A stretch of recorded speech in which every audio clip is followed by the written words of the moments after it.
mudanayaasha golaha deegaanka degmada Burco ayaa munaasabad soo dhaweyn u sameeyay qurbajoogta gobolka Togdheer ee dalka ku soo noqday. Ujeedada munaasabadda ayaa daaranayd isxog waraysiga mas'uuliyiinta golaha deegaanka degmada Burco iyo qurbajoogta si loo xoojiyo xiriirka labada dhinac isla markaana la iskaga kaashado horumarka degmada Burco. Kulankan oo ay soo agaasimeen maayirka degmada Burco Cabdirasaaq Hiiro, maayir ku-xigeenka degmada Burco Mukhtaar Baaryare, una soo qabanqaabiyay xildhibaan Khalid Xasan Xaaji Diriye oo ka mid ah xildhibaanada golaha deegaanka degmada Burco ee sida firfircoon uga shaqeeya arrimaha bulshada. waxaana munaasabadaasi ka soo qayb galay maayirka degmada Burco, maayir ku-xigeenka, qaar ka mid ah xildhibaanada golaha deegaanka degmada Burco, gudoomiyaha xisbiga kulmiye ee gobolka Togdheer iyo barasaab ku-xigeenka gobolka Togdheer. waxayna mas'uuliyiintii kala duwan ay halkaasi ka hadlay ay ka warameen fursadaha maalgashi ee ka bannaan magaalada Burco. waxayna qurbajoogta gobolka Togdheer ugu baaqeen inay ka qayb qaataan horumarka gobolka iyo degmada Burco. aad iyo aad bay farxad noo tahay inaan madashan caawa ku maamusno oo ku soo dhaweyno oo u qabanno bulshada reer Burco, reer Togdheer ka yimi darafyada caalamka kala duwan, dalalka kala duwan ka soo kictimay sanadkan dalkooda hooyo ee Somaliland yimi. annaga ka degmaaha wax naga go'an sanad walba munaasabaddan maadaama tii labaad tahay sanadkii labaad qurbajoogtu noo yimaadaan ay tahay inaanu munaasabadaha noocan qurbajoogta mar walba ku dhiirigelino oo ku soo dhaweyno. wax naga go'an mar walba wixii degmada ka soo gala inay xafiis ku yeeshaan oo xafiiska laga tilmaamo qofkii doonaya inuu dhul cashuurto, qofkii doonaya in hawl kale oo degmada uu ku soo kordhinayo sidaba in halkaas ay noqoto bartilmaameed uu ka duulo. bal xafiiskana qorshihiisi waanu dejinay oo insha Allah tacaala way naga go'antay inaad si dhib yar aad warbiximaha ku heli doontaan. anagoo inta odogtii waxa kaliya aan ku dhiirigelinaynaa waxa weeye kow walaalayaal horta inaa burcanimada wax kasta ka horeysiisa xaaladda guud ee magaalada laba dhib baan haysta oo aad u waaweyn aan isla waxba nagala qaban kartaan.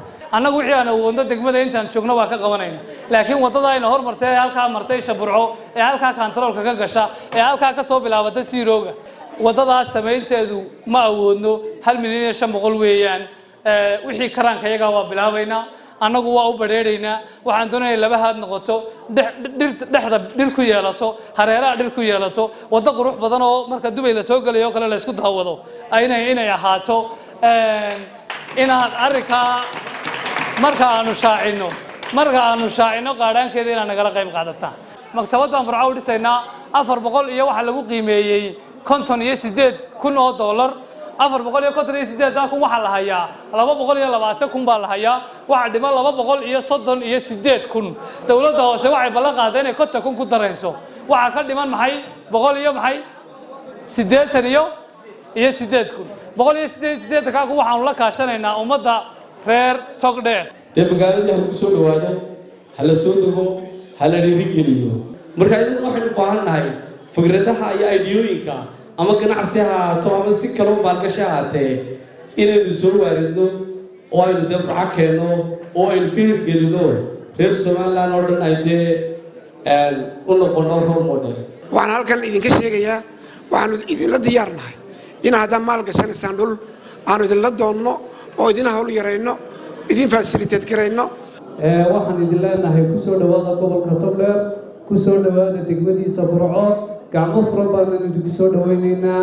waa gobol suuban laakiin waxay u baahan yihiin qurbajoogga reer Togdheerow, waxay u baahan yihiin magaaladiinii dhaqaalaha ku bixinayseen iyo tacabka ku bixinayseen ilaa u bedeshaan ficil magaaladii soo degtaan.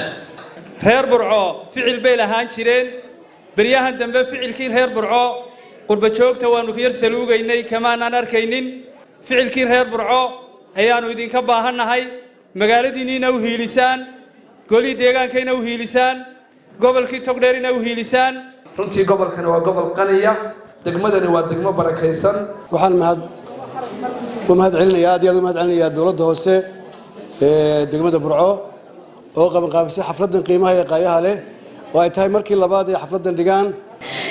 idinkuna inaad maxay ahayd gobolka iyo waddankaba maal gashataan inaad maxay ahayd guryaha iyo dhulka wax shurtaan dhinaca kale xubno ku hadlay afka qurbajoogta gobolka Togdheer oo halkaasi ka hadlay ayaa mas'uuliyiinta golaha deegaanka degmada Burco uga mahadnaqay soo dhaweynta u sameeyeen waxayna ballan qaadeen inay ka shaqeynayaan horumarka magaalada Burco dawladda hoose ee Burco waxaan aad iyo aad ugu mahad celinayaa markiiba inay dardar galiyeen inay qurbajoogoodii ay isku xidhaan oo maanta kan yahay kii labaad in marka aynu waddanka nimaadno Soomaaliland nimaadno reer Burco ahaan aynu Burco nimaadno oo aynu maal gashanno oo aynu Burco ku faano anigu laga bilaabo caawa waxaan samayn doonaa in magaalada ku soo noqdo Burco wixii aan ku soo kordhin karo haddii ay tahay aqli haddii ay tahay maskax haddii ay tahay aqoon insha Allah bidwillaahi kariim la ku soo kordhiyo ma sha Allah aad iyo aad waddanku nabad u yahay Burco waliba imika